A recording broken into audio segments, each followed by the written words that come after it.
Hi, everyone. Welcome to the Psychology and Spirituality, a Bridge to Better Life discussion. I'm your host, Marcia Trajano, and with me is my good friend, Dr. Suzana Simões. If this is the first time you're watching this podcast like program, please do note that our program, Psychology and Spirituality Weekly Talks, are based on the works by Joanna de Angelis, and it is a program with the focus to offer a safe space for us to perhaps confront, compare, correlate, and expand on spirituality concepts from a psychological lens. Today, Suzana Simões will be sharing some thoughts around the evolution of human thoughts. So, very interesting. But before we start a conversation, Suzana, I would like to recognize the organization that is sponsoring this program, and they include the Mansão do Caminho, the United States Spiritus Federation, the International Spiritus Council, and AMI Brazil. Make sure you hit subscribe if you haven't already done so. And if you'd like to check out other channels, other information, please do go to www.spiritus.us. If you have any questions, I'd love to hear from you. Write them down, and we will answer them, address them at a later episode. Susanna, how you doing? I'm good. I'm good. Thank you. Thank you for having me again here in this program. Awesome. Susanna, can you tell us a little bit about this notion that everything is in God's time, right? Maybe you can walk us through the idea of human evolution and how we humans, right? You and I and the entire human race perhaps have evolved in how we're able to think, process our mental and emotional states.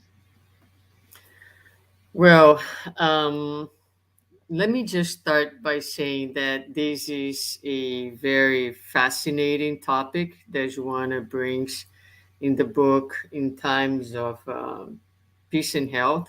Hmm. And It's the very first chapter of the book where she talks about the evolution of human thinking. And it might feel like kind of dense for people to consider why would I be reading about that? What is the relevance of that? And what drew me towards the study of this particular chapter was the fact that I experienced in my life and in relating with others this very common topic which is human suffering, anguish, and anxiety about their own evolutionary process when it comes to their enlightenment. And a lot of the anguish comes from this sense of rush and this sense that we are lagging behind and that we are not meeting God's expectations of how fast we should be moving. Hmm. And so, and a lot of times we feel that we are stuck, that we are not progressing, that we are not doing what we're supposed to be doing. And again, that adds an incredible, painful layer to a life that is already difficult. So, understanding the evolution of human thought, understanding Hmm. the time that it took for us to get where we are, and understanding where we are with the perspective of this evolutionary process really changes the way we perceive, we understand, and our perspective in the present moment. And I think it really um, erases or takes away some of this anguish, which is what Spiritism does best. It elevates us and gives Hmm. us a much broader perspective in life, reframing our perceptions and understanding of the present moment. So I So just let's want, go to this, right, Susanna? Let's go to yeah, this journey, and I'd love to hear from you. Feel free to just talk about this evolutionary path with the goal for that all of us, you and me, and everybody who's here with us today, to understand. Slow down, right? right. Slow down. There's a time for everything. And Mm-hmm. it doesn't mean that we need to just sit down and do nothing and Mm-hmm. remain distracted. We've become a very distracted society, by the way. But from the perspective of this desire, this calling for all of us to rush toward our sense of enlightenment, of our sense of individuation, of happiness, right? We have time. So go ahead, Susanna. I'm really eager to hear from you.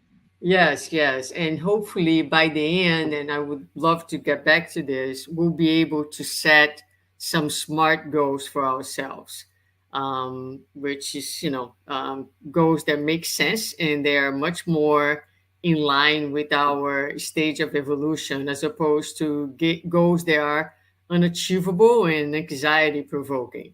So if we think about the evolution, right? So we Mhm, don't have a full understanding. I think that that's the first thing that I want to say mhm, of the process of evolution. We don't. We have some ideas, but we don't know all the ins and outs. We do know that um, when we were first created, mhm, we were not yet a conscience as we have today, with awareness of the self, for instance, awareness of God. Um, so, in the spiritist philosophy, it is called the intelligent principle. It's like the very beginning. So, this intelligent principle, which I cannot define to you other than it's not material, it is intellectual. It does not die, does not undergo transformations in the way the matter does because it's not material. So, mhm. but this is the beginning of the intelligent life, and this principle will develop itself into as it goes through different stages and different species until the moment that it becomes individualized in the sense that it gains awareness, right? So this evolution process and any evolution process, and this again is just the very basic. So if you were Mhm. coming to this for the very first time, never heard of spiritism, none, those who know much, we have to put at least some building blocks to help you Yes. to understand. So um, the evolution, whether we're talking about this principle or whether we are talking about the spirit, which is the human spirit, the Mhm. evolution happens in both planes of life. When we engage with the material reality and we are disengaged of the material reality. So this explains some leaps, some changes that we cannot find the links in the material realm, but that might be and happen in the spiritual realm. So the Can I evolution, just say yes. just one thing, right? So the duality of our spiritual dimension versus our material dimensions is recognized. But if you think in terms of the evolution of human thought, it's also important for us to frame it in the aspect of in our corporeal experience, our incarnation, our life, we are essentially biosocial beings, right? So there is a organic Mm-hmm. and a interrelationship component, that social component that also takes a yet another perspective to this discussion. So we have a spiritual material, and within the material, there's the organic Mm-hmm. evolutionary process, as well as the social aspect of the gregarious nature of humanity. Yes, Yeah, absolutely. So all yeah. those work together synergistically for Mhm, the human, for the evolution of this principle, and also for the human evolution. mhm. So so going on with that, um, so there is a moment, as I was saying, where these principle becomes aware of itself, and there's that leap into what we call like the human spirit. Again, um, the evolution is going to take place in between the two realms. Now, once we get to and what this is one of the very beautiful things that Joanna talks Uh-huh. about, which is it shows the presence of God within, taking care of us as a loving presence, as this force, this progressive force that it's always within us, this force for evolution.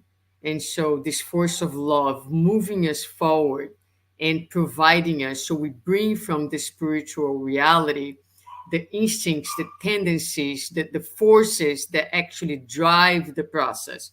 So that is one aspect that you know we try to teach people about the presence of God in our days today, but God has always been both outside and within us, as this very guiding and loving force propelling us forward. And this is true up to our times today.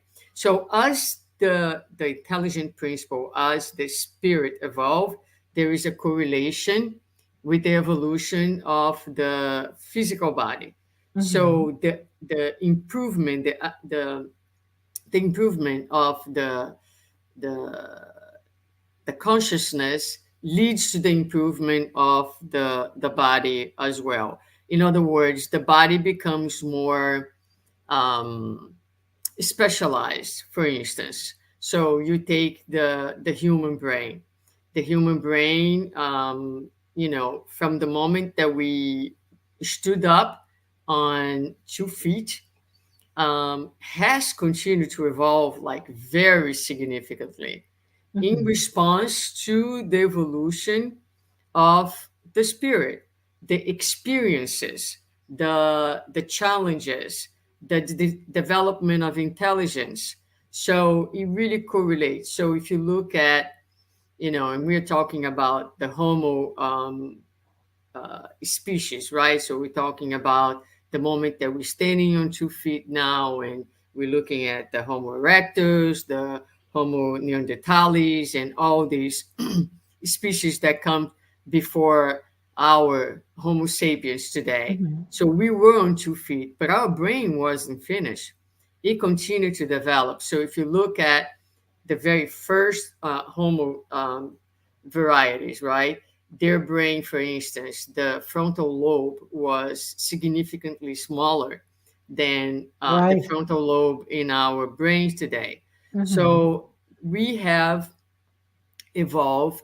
And when we look at this Homo species, we're talking about their appearance perhaps 200,000 years ago, after the entire, like we're talking millions of years of evolution to Mm-hmm. get us to this point where the brain itself had a development where we call the triune brain. So we had like initially the development of the brain area that was responsible for the instincts, which is the Mm-hmm. very first brain that Joanna will mention, the reptile brain. Yeah. So it helps us to survive. And then later on, you have the develop of the mammal brain, which is related to the limbic area and the appearance of the first emotions. All these areas, they are compatible with our level of evolution, and all these areas are necessary for the preparation of the next area. So initially, we are primarily and overwhelmingly instincts.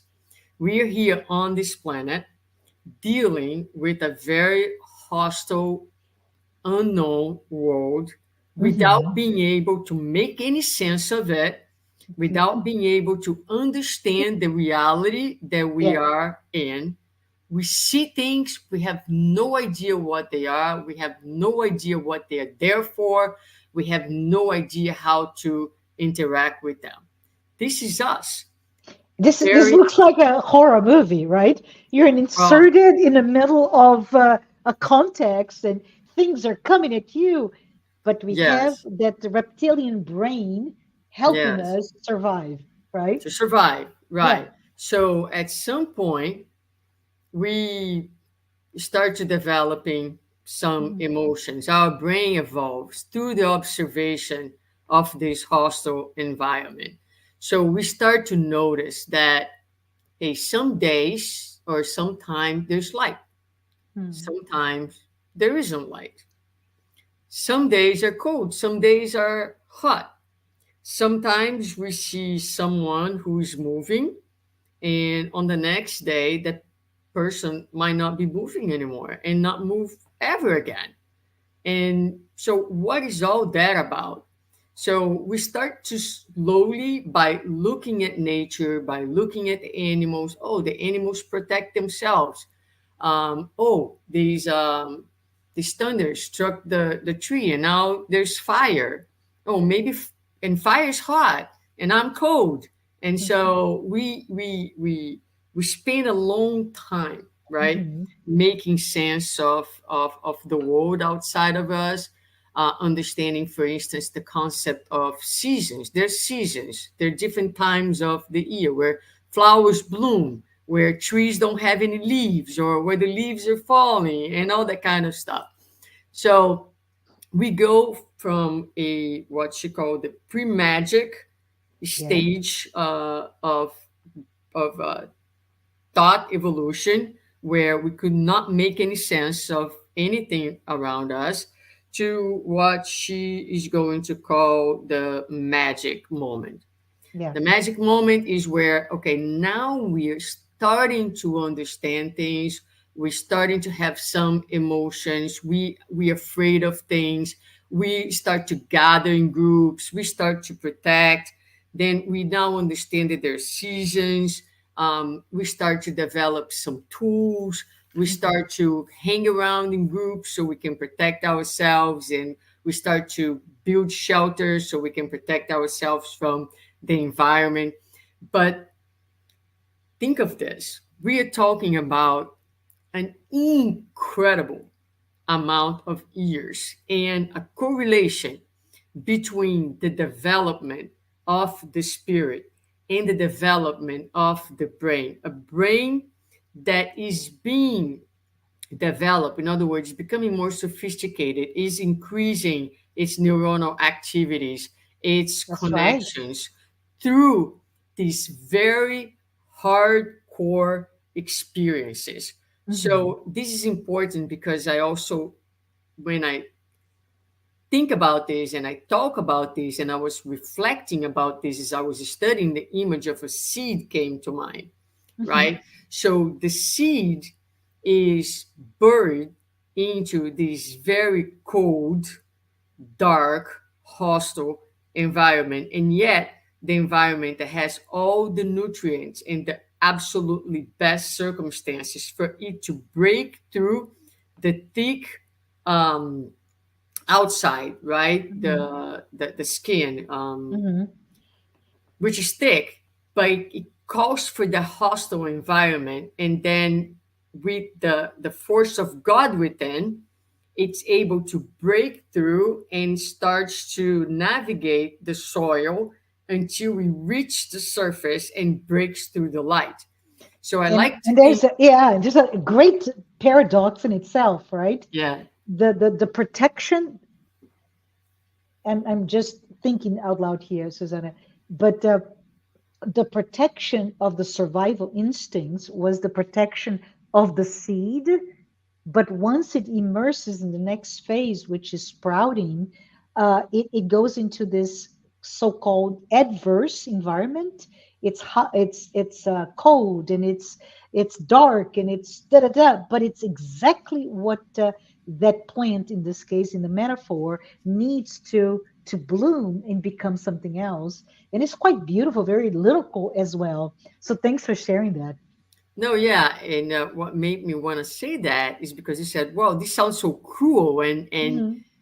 um, but it's actually perfectly loving and divine in the sense that, you know, it's God providing us with the absolutely perfect environment for us to bloom, right? Yes. And Yeah. because of the coarse nature of our spirit, it Mhm. takes a hostile environment to nurture and to challenge us and to foster those connections at the brain level, at the mind level, that will later allow the Mhm. spirit to manifest its potential. In order to manifest thinking, reason, and logic, we also need a brain that is capable of these manifestations. So it's like you can have an Mm.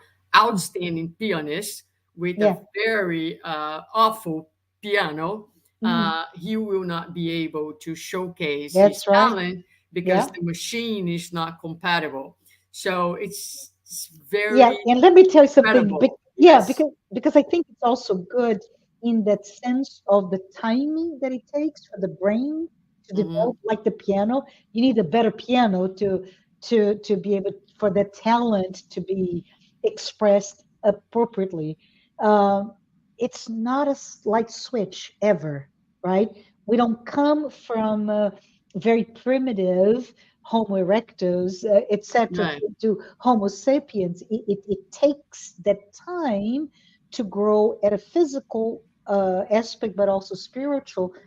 And then when we're ready, then we're ready to become self-aware. And I think Mm-hmm. that's what you're talking about, that the brain functions required for this sense of self and Mm-hmm. sense of self-awareness, right? Mm-hmm. Yeah, no, absolutely. So there's Mm-hmm. a very straight correlation Mm-hmm. between the two of them. And so we continue to evolve. So Joanna talks about in this chapter about this pre-magic period where again we could not relate with the outside world, to the magic one where things start to make sense and we start to have to act on the external, to control the external. We develop tools, and Mm-hmm. now we start to we now use metal, which she says will change the face of the world once we start using metals in our daily lives, and we start to exchange, and from that point on we make progress, we progress to the next phase, which she's going to call the egocentric stage. So right here we get into that phase where if I don't get what I want, I will go for it, right? So she talks about being a phase where there is the revival of our very and most aggressive instincts. And this was a phase that was necessary to prepare us for the next phase. So we will learn. It's tough, but it provides consequences that will hopefully take us and teach us to reflect. Mm-hmm. This is not working. This is Mm-hmm. causing me pain. So maybe there is a different way of doing things. Maybe I should consider a different way of doing things, because at the end, it doesn't help for us to be killing one another. We must have a different way of relating. So this is not the final stage, but I just want to open a parenthesis to say that this egocentric stage of thinking seems to me to remain very prevalent in our society today. I was going to say So, exactly that. We feel that the world was created around us, right? That we are at the epicenter of the world, of the universe, and the sun must shine because of me. And it's a very self centered, very yes. egocentric view of the world. But some of us, maybe even most of us, right, Susanna, feel that way, that it's all about me. Yeah, and again, and she's gonna talk a little bit more about instincts and how prevalent Yeah. they remain on us.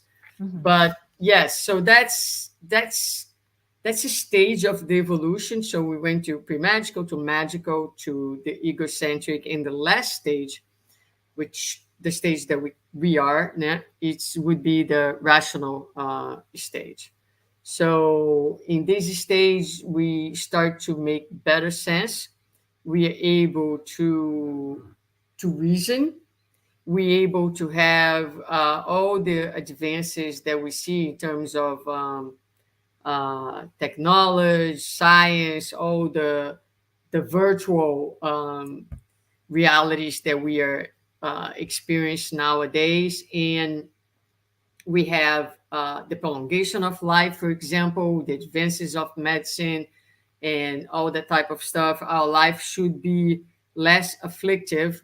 Yeah. And we have achieved a stage where, and this is a very fascinating idea, where because we have now control over the external world, we not only now understand the external, we are able to manage, we can control, we have power over it. Of course, to some extent, there's some things that some nature, but you know what I'm saying. Yeah. So the rational thought period is a period where we should be focusing on the proposal of true fraternity and solidarity, as well as we should now be living in such a comfortable uh, way externally, that it's the time to do the same journey that we did inwards, Yes. because we don't have any more the concerns and the fears and the challenges with nature. That has been conquered. Yeah. I'm talking to you from the comfort of my home. The AC is on, I have light, I have a computer, it's all comfortable. We're settled that way. And so we had to be this way. We had to first travel outwards to develop our thinking ability, to helps us with the sophistication of our brain, so that now we can say, I'm in a safe place, I don't have to worry about being attacked by a lion, whatever. But I can now take the time to do the same, because now the lions, the storms, the fires, the unknown, the darkness is all within. And it's quite beautiful. It's frightening, right? Yeah. It's frightening, but just like the little image of the seed, we have exactly what we need to conquer yet this new stage of development. Absolutely Yes. beautiful. Yes. And we have, again, if you look at the law of progress, and in Kardec, in the Spirit's book, we know that the development of intelligence precedes the moral development, precisely because now we have reached a stage of reason where we can better determine what is good and evil, or in more psychological terms, what is helps us with the flow of life, or what prevents us from moving forward, what hurts and what heals. Yes. And we are able to make more conscious and educated choices for ourselves and for others. Hmm. But what Joanna brings up in this chapter, that I feel it's, to me, the absolutely most important concept, Hmm. um, that can really help us soothing our anxieties, going back to the very beginning of our conversation. And I did take that sentence out, and I have here, so allow me to read it, because it's Absolutely. absolutely Yeah. fantastic. When she says, after the extremely long passage through the phase of instinctual and conditioned reflexes, the very short time since the attainment of logical thinking has not yet allowed the Homo sapiens to overcome deeply ingrained automatisms in order to act in better ways rather than always react. Their archetypes remain aggressive and defensive, and their behavior is dictated more by the ego than by the self, requiring ongoing effort to overcome their uh, inferior inclinations. So I think that this is really important for us to reflect in terms of our evolution because we get fooled by the intellectual advances. We get, um, yeah. So we look at the world outside and we think we are so civilized, we are so advanced. Yes, we are. Intellectually, we have done an incredible, great job. But Joanna highlights in the text that it's been only 10,000 years Yeah. um, out of the 200,000 or even more that we have been up on 2 feet and looking more or less like we look today, only the last 10,000 years that we have really achieved a level of reasoning and thinking that we are today. And here she's highlighting the fact that, you know, an extremely long passage through the instinct and the condition reflex, a very short time since we attained this highest level of thinking. So these instincts are very, very ingrained on us.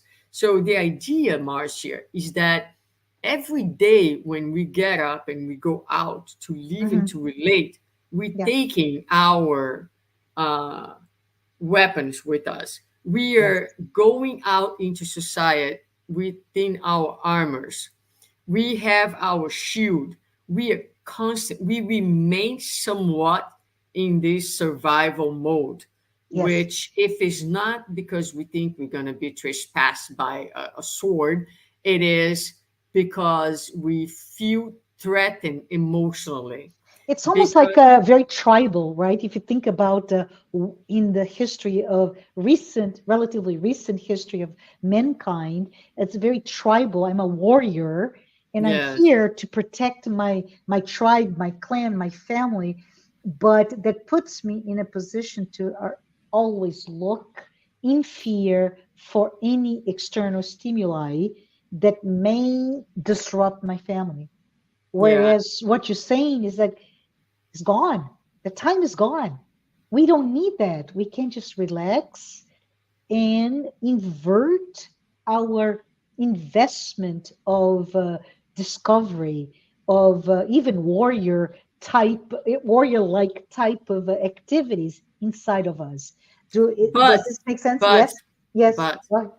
this needs to be taken Mhm. within God's time. And here's where I Yes. want to say it. Yes. This Yes. is the whole point of this conversation. Hmm. It took millions of years to Yes. get us to where we are. It's insane to expect that it will take one incarnation, two Yeah. incarnations for us to overcome this, which Juan is telling us with all letters and words. Hmm. We are still in a reactive stage. So our reason and our thinking has not been trained yet enough to override the instincts because this is really what characterizes humanity. What makes us humans is the ability to, using rational thinking, to Hmm. analyze the situation and say, my my body tells me that this is a threat because someone disagree with me and now my heart rate is going up. My body, the animal in me is feeling a threat. But I understand that the fact that someone thinks Hmm. differently than me doesn't make that person my enemy, doesn't make Absolutely. me inferior. My life, my emotional life is not threatened. Therefore, I am going to breathe. I am going to calm down my central nervous system. And Mm. instead of reacting to this, I am going to say something in line with my humanity and not in line with the reptile that remains within me. Yeah, there's So, a book, Suzanne. I don't know if you read. It's it's by a psychologist and mhm, economist, Daniel Kahneman, of Thinking Fast and Slow, that addresses that in a way, very data centered type of discussions on how we still are thinking in the fast mode. mhm, In the right, fast mode is that instinctive type of brain function that we need to survive. And right, he right. invites us also to slow down and to embrace the slow thinking, which is what you're talking about from Joanna de Angelis, right? Right. So look, we are now in a Mhm. time where science is catching up with this. Absolutely. So we're looking at, works like this. We look at the whole paradigm of mindfulness. Yeah. It's related to that, right? There's many trends in spirituality that, if you look at the practice of yoga, I mean, there are many ways in which the spiritual realm is telling us, not Yes. only through spiritism, but through all religions and spiritual in many different ways. Sometimes things have different names, but the essence of the teaching is the same. It's like if the spiritual world is telling us, okay, let me give you tools so that you guys can start practicing being human. I love Um, I love it. Let's yes, at last be human, right? let's be humans, right? So we have this incredible anxiety of being good, of being perfect, of being pure. Forget about all that. Going back to the SMART goals. So this is it. It took millions of years for us to get here, right? It's been only 10,000 years since we start actually using our brains in more efficient ways. This one is telling us that Mhm. those instincts are still deeply ingrained in us. So when you look at this reality now, you can say to yourself, what is the goal that I want to set for my incarnation? Yeah. Right? What is achievable? Because smart goals are achievable. If you set for yourself a goal that you cannot achieve, you will get into depression and Yes. anxiety, and you're going to take medication. You don't need to. You don't I need love to. it. I love just it. just just just understand that it is like that. It is slow because real changes take time, and you need to, for the seed, for the plant, before the plant breaks the soil in a more upright movement towards the light.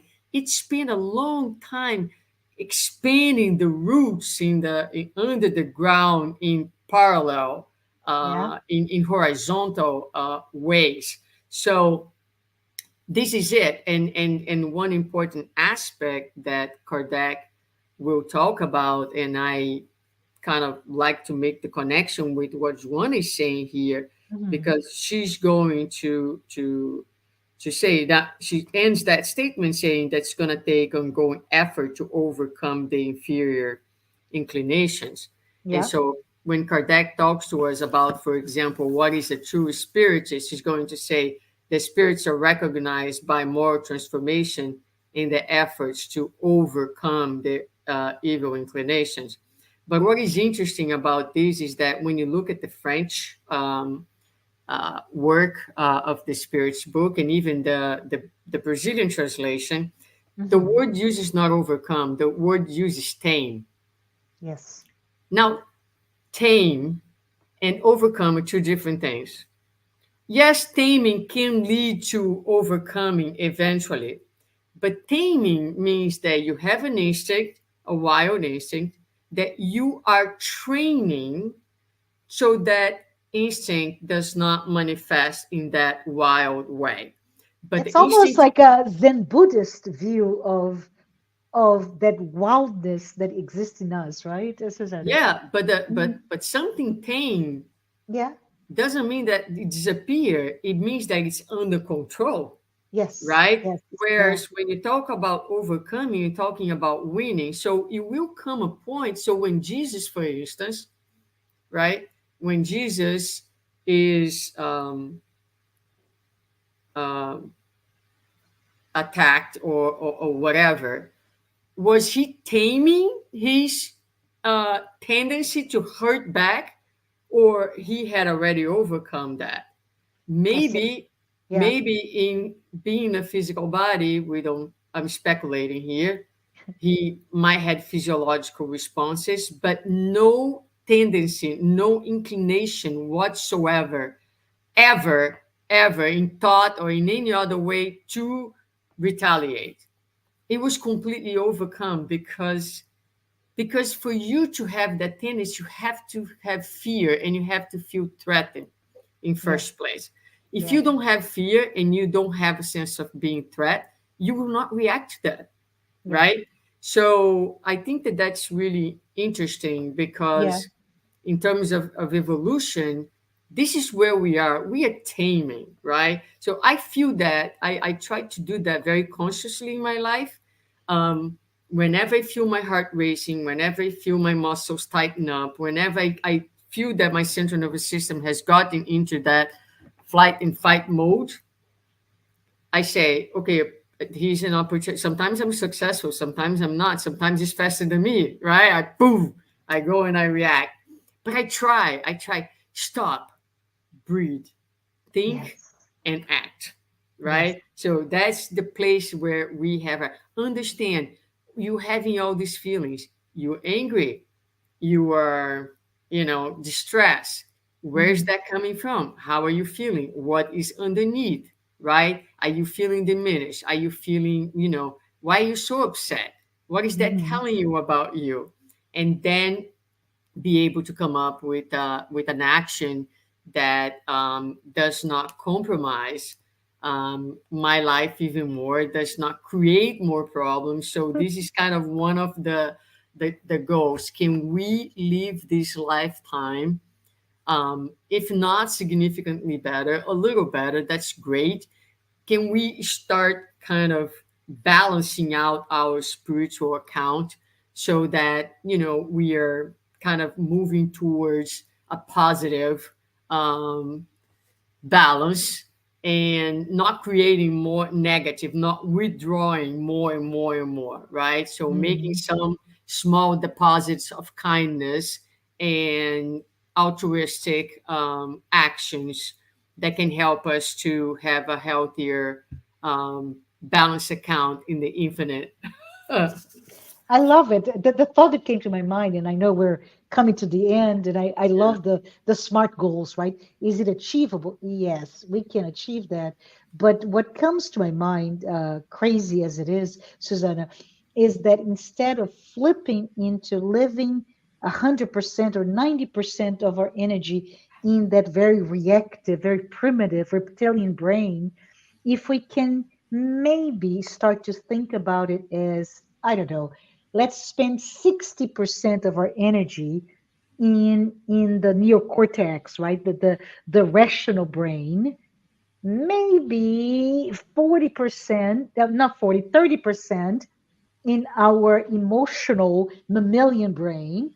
And there's room for that 10% left, which is the reptilian, the reactive, instinctive brain, because we may go through some times where we are going to be vulnerable to attacks or whatever, but yeah, start to flip the coin. Let's understand there's time for that.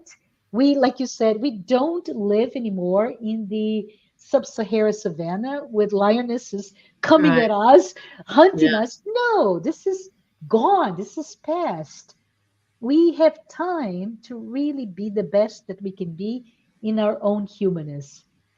But at the same hand, like I said, I think we live in a world that is still not safe, Hmm. and it's not going to be safe until we move out of this kind of selfish, self-centered mode that we live in. Yes. That's on Kardec in the book.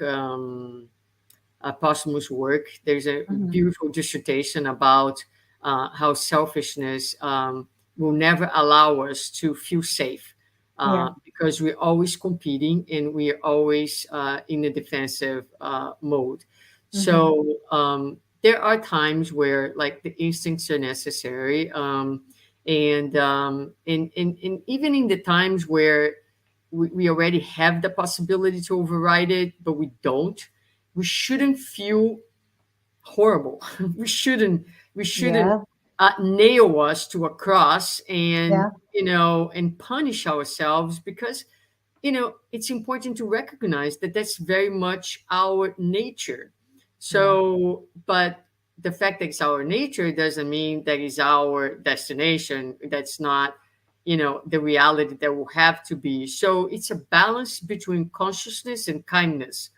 Love Um, it. Love it. Yeah. yeah, consciousness, kindness, and commitment, I would say. So Mhm. you're conscious, you're kind to yourself, and most important, you're committed to the process. You don't give up. Mhm. You keep going, and you can make very simple goals, such as say, "Let me observe my day today. Let's see if within my day and the difficult situations I will face today, I can one time in my day." Bring that awareness and actually make a conscious choice for myself. That's simple. That is achievable. That's one day at a time. That is within, it matches our level of evolution. It's a kind goal. It's achievable. It's generous and it's loving. So that's I think what Joanna tries to tell us. Yes, I love it. Using a cooperative language, let's use that as our smart goal for today, for Yes. the year, for the life. And Susanna, we are at time, unfortunately, but I just want to say thank you. I really enjoyed our conversation today. I really enjoyed you using the words from the book by Joanna de Angelis to give this broad brush strokes about human evolution, and the invitation for all of us to read those books, to familiarize, but most importantly, be kind, be generous, be committed. Mhm. With that, I'll see you next time. Thank you so Thank much. you. Thank you. Bye. Bye.